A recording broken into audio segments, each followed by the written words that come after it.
अस्सलाम वालेकुम dear students, कैसे हैं आप सब। मुझे उम्मीद है कि आप सब बिल्कुल ठीक होंगे और आप मुझे अपने कमेंट्स और फीडबैक से लाजमी आगाह करें ताकि मुझे पता चलता रहे कि आपको मेरे लेक्चर्स कैसे लग रहे हैं।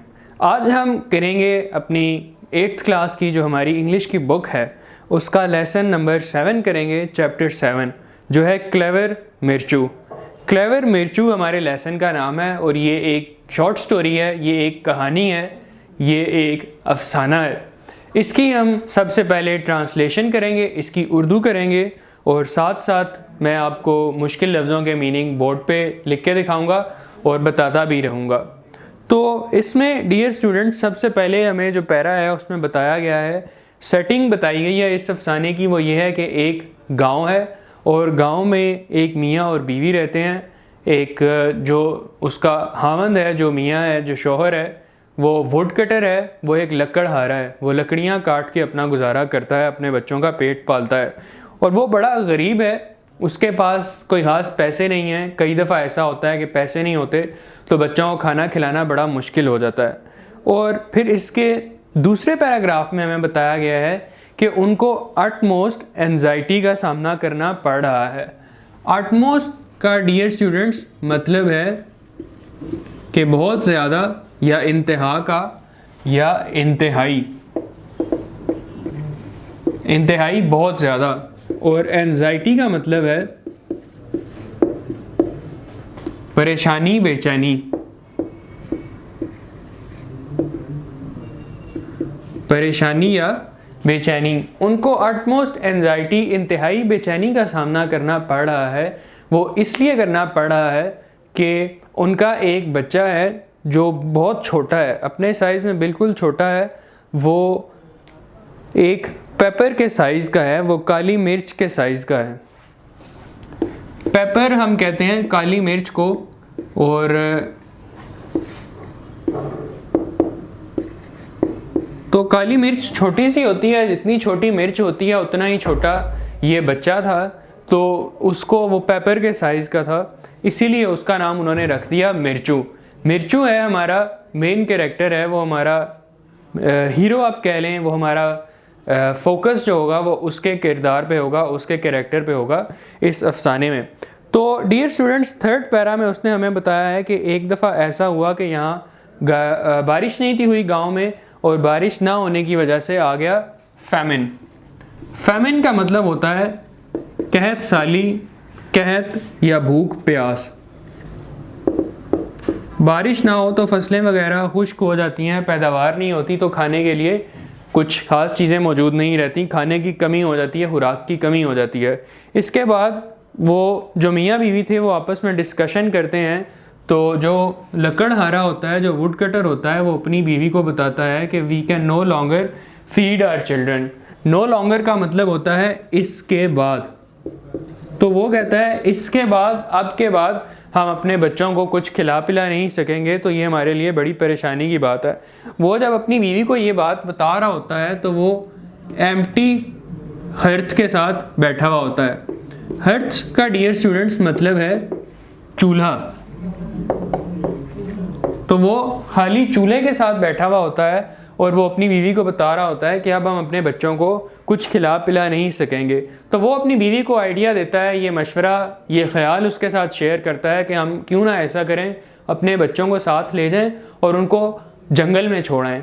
जंगल में छोड़ने से ये होगा कि उनको कोई अमीर आदमी जो है, कोई अल्लाह का नेक बंदा, कोई अमीर आदमी बच्चों को लेके अपने साथ चला जाएगा तो वो उनका पेट भरता रहेगा। अगर हमारे साथ रहे तो हमारे बच्चे भूखे प्यासे रहेंगे, तो इसलिए बेहतर है उन्हें जंगल में ले जाएं। तो उसकी बीवी बड़ा रोती धोती है, वो कहती है कि नहीं, मैंने अपने बच्चों को अपने से दूर नहीं करना। इस तरह माँ का दिल तो आपको पता है नहीं करता कि वो बच्चों को अपने से दूर करे, तो वो काफ़ी देर इनकार करती रहती है। लेकिन एज़ द नाइट वोर ऑन, जूँ जूँ रात गुजरती गई, वोर ऑन का मतलब है गुजरना। ये पास्ट फॉर्म है, इसकी फर्स्ट फॉर्म जो होती है वो वेयर ऑन होती है, तो वोर ऑन जो है ये इसकी पास्ट फॉर्म होगी, जिसका मतलब होगा गुजरा। वक्त के लिए ये इस्तेमाल होता है, वक्त गुजरा। तो एज़ द नाइट वोर ऑन, जूं रात गुजरी तो उसने सोचा कि बच्चे तो भूखे रह जाएंगे, इसलिए बेहतर है कि इन्हें जंगल में छोड़ आया जाए। तो माँ ने ये सोचा था और वो फिर इस बात पे राज़ी हो गई कि बच्चों को जंगल में ले जाते हैं और जंगल में छोड़ आते हैं। तो इस दौरान जब वो लकड़हारा, वो वुड कटर अपनी बीवी के साथ बहस कर रहा था, उनका छोटा बच्चा जो मिर्चू था उसने उनको सुन लिया। उसने उनको क्या करते हुए सुना? आर्ग्यू करते हुए। आर्ग्यू का मतलब होता है बहस करना, बहस करना। अब मियाँ बीवी आर्ग्यू कर रहे थे, वो बहस कर रहे थे, तो क्लेवर मिर्चू ने उनको सुन लिया। तो ही हर्ड, उसने क्या सुना? Every bit of. बिट कहते हैं छोटे से हिस्से को, एवरी बिट को हम कहेंगे एवरी बिट, हर छोटा हिस्सा। उसने इनकी गुफ्तगू का हर छोटा हिस्सा सुन लिया। उसे अंदाज़ा हो गया कि उसके वालिदैन क्या करने जा रहे हैं, वो क्या करना चाह रहे हैं। हर छोटा हिस्सा। तो क्लेवर मिर्चू ने अपने वालिदैन की ये बहस सुन ली, उसने उनकी ये डिस्कशन सुन ली, उसे अंदाज़ा हो गया। तो अब उसने क्या किया कि अनलाइक हिज ब्रदर्स, अनलाइक का मतलब होता है किसी चीज़ के ऑपोजिट, किसी चीज़ के मुखालिफ, किसी चीज़ के बरक्स, किसी चीज़ का उल्ट। तो अपने भाइयों के उल्ट, अपने भाइयों के बरक्स वो सोया नहीं था। इस लफ्ज़ को हम कहते हैं लाइक। ये लाइक एक प्रेफिक्स है, मैंने आपको बताया था। ये अनलाइक, अन इसमें प्रेफिक्स है, मैंने आपको पहले बताया था कि इससे मतलब चेंज हो जाता है। लाइक का मतलब होता है किसी चीज़ की तरह, और अनलाइक का मतलब होता है उस चीज़ के बरअक्स, उसके खिलाफ। तो उसके भाई सो रहे थे और उसके खिलाफ क्लेवर मिर्चू जो था वो जाग रहा था। तो वो काफ़ी देर लेट के सोचता रहा कि अब मुझे क्या करना चाहिए। तो जूँ ही थोड़ी सी मध्यम रोशनी हुई, जूँ ही थोड़ी रोशनी हुई सुबह की, सुबह होने से पहले आपको पता है जो वक्त होता है थोड़ी रोशनी जिसमें होती है, उसको मध्यम रोशनी को ट्वाइलाइट कहते हैं। मध्यम रोशनी, या इसको हम रमज़ान में कहते हैं, रमज़ान के महीने में हम सहर का वक्त भी कहते हैं। तो सहर का वक्त हुआ, थोड़ी रोशनी हुई। तो मिर्चू ने क्या किया? क्लेवर मिर्चू ने वो जंगल की तरफ भागा और जाके वहाँ से छोटे छोटे सफ़ेद पत्थर जो थे उसने इकट्ठे किए और घर वापस आ गया। और आके उसने प्रिटेंड किया कि वो सो रहा है। प्रिटेंड का मतलब होता है दिखावा करना, बहाना करना। तो उसने ये दिखावा किया, ये बहाना किया, ही प्रिटेंडेड कि वो सोया हुआ है। उसने ये प्रिटेंड किया कि वो सोया हुआ है। और फिर उसके बाद उसकी माँ ने कहा कि हम सब जंगल में जाएंगे, आज तो हम सैर पे जाएंगे, जंगल की सैर को निकलेंगे, जहाँ तुम लोगों का बाप काम करता है, हम वहाँ जाएंगे। और जाके सारे बच्चे जो हैं वो अपने बाप के साथ जाके अपने बाप की मदद करेंगे उसके काम में। तो जब वो लोग जंगल में चले गए और उनका बाप जो था वो उनको लीड कर रहा था, उनको रास्ता दिखा रहा था, वो जंगल में चले गए। तो जंगल जो था वो बड़ा डार्क था, बड़ा अंधेरा था और बड़ा लोनसम था। लोनसम का मतलब है ये एक और, ये अब हमारे पास सफिक्स आ गया है। लोनसम का, लोन का मतलब अंधेरा होता है और लोनसम का, लोन का मतलब अकेला होता है और लोनसम का मतलब होता है वीरान। तो इस तरह ये बड़ा लोनसम जंगल था, ये बड़ा वीरान जंगल था, खाली जंगल था। वहाँ पे वो ले गया लकड़हारा अपने बच्चों को। उसने कहा कि मैं दरख्त काटूंगा और आप लोग जो मेरे बच्चे हो, आप दरख्त की बजाय जो छोटी शाखें होंगी दरख्त की वो आपने इकट्ठी करनी है, या जो लकड़ियाँ मैं काट दूंगा आपने वो इकट्ठी करनी है। तो उसके बच्चे बड़े एक्साइटेड थे, बड़े पुरजोश थे कि वो अपने बाप के साथ काम कर रहे हैं। वो अपनी भूख प्यास सारी भूल गए और जब वो अपनी जोश जज्बे में, अपने जोश जज्बे में, अपनी इंजॉयमेंट में, अपने लुत्फ़ में वो काम कर रहे थे, तो उनका बाप और उनकी माँ जो थे वो जंगल से निकल गए चुपके से। The wood cutter nodded to his wife. Wood cutter ने क्या किया? उसने नॉड किया, नॉड कहते हैं सर का इशारा करने को। उसने अपनी बीवी को सर का इशारा किया, उसने अपनी बीवी को सर का इशारा किया and they both sneaked away. Sneak का मतलब होता है, स्नीक अवे का डियर स्टूडेंट्स मतलब है खिसक जाना, खिसक जाना या फरार होना। तो वो जो था वो दोनों मियाँ बीवी स्नीक अवे कर गए, वो फरार हो गए। और उसके बाद जो बच्चे थे, जो लड़के थे, 7 लड़के जो थे उनके बच्चे, वो 7 भाई जो थे वो डर गए। They felt a kind of शडर। शडर का डियर स्टूडेंट्स मतलब होता है कांपना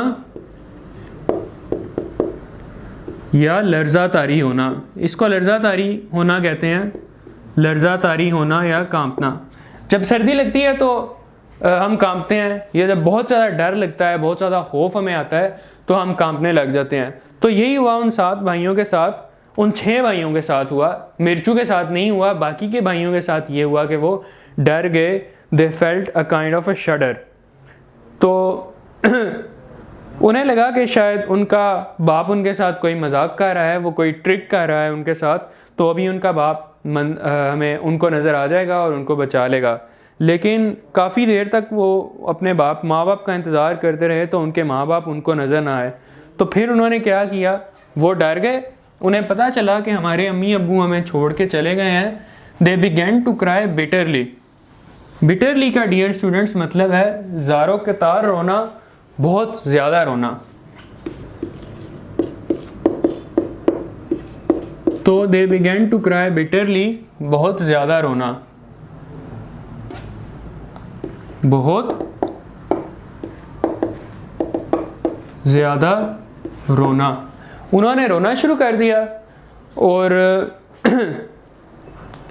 वो डर गए थे, डरे हुए थे, उन्होंने रोना शुरू कर दिया। तो फिर क्लेवर मिर्चू, चालाक मिर्चू बोला कि मेरे भाइयों लड़कों, डरने की ज़रूरत नहीं, मुझे घर का रास्ता आता है। All we have to do is to follow the trail of the white stones. जो सफ़ेद पत्थर उसने इकट्ठे किए थे वो रास्ते में फेंकता रहा, तो उसे पता चल गया कि हमने घर कैसे जाना है। घर का रास्ता क्या है?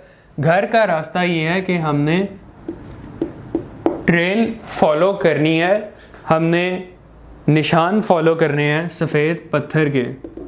निशानी या निशान ट्रेल का मतलब होता है। तो उसने कहा, क्लेवर मिर्चू ने कहा कि हम ट्रेल फॉलो करते हैं, हम सफ़ेद पत्थरों के निशान फॉलो करेंगे, उनका पीछा करेंगे और हम अपने घर पहुंच जाएंगे। तो मिर्चू के भाई जो थे, दे डाउटेड व्हाट ही सेड। उन्हें लगा कि शायद मिर्चू झूठ बोल रहा है। डाउटेड का मतलब शक किया। मिर्चू के भाइयों ने उस पर शक किया, लेकिन उनके पास और कोई चारा ना था, उनके पास और कोई ऑप्शन नहीं थी। तो उन्होंने मिर्चू का पीछा करना शुरू कर दिया।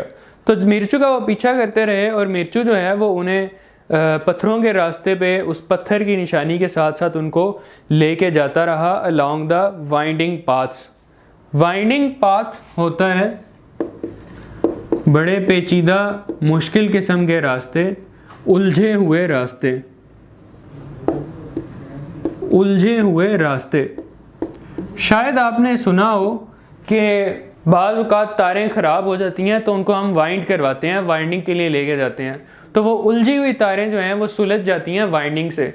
तो बिल्कुल उसी तरह ये उलझे हुए रास्ते जो हैं इनको वाइंडिंग पाथ्स कहते हैं। तो मिर्चू वाइंडिंग पाथ्स पे चलता रहा और निशानी को फॉलो करता रहा, तो वो अपने घर पहुंच गया। घर जाने से पहले, घर के अंदर दाखिल होने से पहले, अपनी झोंपड़ी में दाखिल होने से पहले उसको और उसके भाइयों को ये खदशा था कि घर में हमें खुशामदीद नहीं कहा जाएगा, हमें घर में वेलकम नहीं किया जाएगा, हमारा इस्तकबाल नहीं किया जाएगा, प्यार से हमसे घर वाले पेश नहीं आएंगे, क्योंकि वो तो हमें मजबूरी में जंगल में छोड़ आए थे। लेकिन हुआ ये कि जब मिर्चू का बाप और क्लेवर मिर्चू की माँ उसको छोड़ के जंगल से वापस घर में आए, तो घर में उन्होंने ये देखा कि कुछ सिक्के थे, 10 सिल्वर कॉइन्स थे, 10 चांदी के सिक्के उनको घर में मिले। ये सिक्के वो सिक्के थे जो डेट उन्होंने किसी को दिया था और उस बंदे ने उनको डेट वापस कर दिया।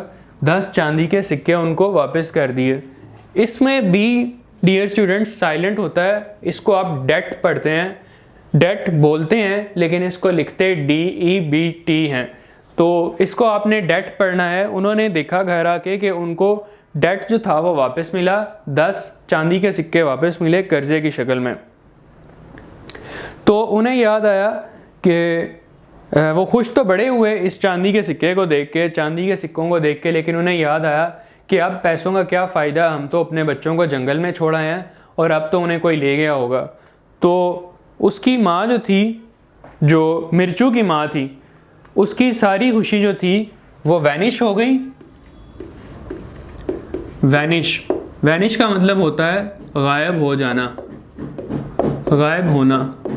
मिर्चू की जो खुशी थी, उसकी माँ की खुशी थी मिर्चू की माँ की, वो वैनिश हो गई, वो गायब हो गई। And she began to sob. Sob का मतलब भी रोना होता है, हिचकियाँ लेना होता है। जब आप बहुत ज़्यादा रोते हैं तो आपको हिचकियाँ आना शुरू हो जाती हैं तो उन हिचकियों के साथ रोने को सॉब कहते हैं। तो उसकी माँ ने रोना शुरू कर दिया। She began to sob. उसने कहा अब तो पैसों का कोई फ़ायदा नहीं। और शी एक्सक्लेम्ड। एक्सक्लेम का डियर स्टूडेंट्स मतलब होता है बात करना या कुछ कहना, इजहार करना किसी जज्बे का। उसने इजहार किया, उसने कहा, कहना, इजहार करना। एक्सक्लेम का मतलब होता है इजहार करना। तो मिर्चू की माँ ने इस बात का इजहार किया कि अब तो पैसों का कोई फ़ायदा ही नहीं। She exclaimed sorrowfully. सॉरो का डियर स्टूडेंट्स मतलब होता है दुख या अफसोस, और ये एडवर्ब है, इसके साथ हमने सफिक्स लगाया फुली, तो सॉरोफुली हो जाएगा दुख से या तकलीफ़ से, गम से। उसने गम से कहा कि अब तो मैंने अपने बच्चों को देखना ही नहीं, शायद अब तक उनको भेड़िया खा चुका हो, वुल्व्स जो हैं वो उसके बच्चों को खा चुके हों। तो मिर्चू जो था वो बस यही सुनना चाहता था। जब उसने अपनी माँ को इतने ज़्यादा दुख में, गम में देखा, तो उसने दरवाज़ा खोला और वो अंदर दाखिल हो गया और उसके भाई भी उसके साथ साथ दाखिल हो गए। तो उसने कहा अपनी माँ से कि आपने रोना नहीं, don't cry mother, we are all here, all safe and sound. तो उनके घर में बहुत ज़्यादा खुशी थी और इत्मीनान था उस वुड कटर के, उस लकड़हारे के झोंपड़े में। और उस रात को उन्होंने एक दावत की, एक ज़ियाफ़त की। दावत या ज़ियाफ़त को हम कहते हैं फीस्ट। फीस्ट का मतलब दावत, ज़ियाफ़त। तो उनके घर दावत और ज़ियाफ़त हुई इस जश्न में कि उनको पैसे भी मिल गए और उनके बच्चे भी जंगल से वापस आ गए। तो डियर स्टूडेंट्स, ये है ट्रांसलेशन। हमारी जो लेसन है, लेसन नंबर 7 है, चैप्टर 7, क्लेवर मिर्चू, चालाक मिर्चू। ये उसकी ट्रांसलेशन है और ये है उसके मुश्किल मीनिंग्स।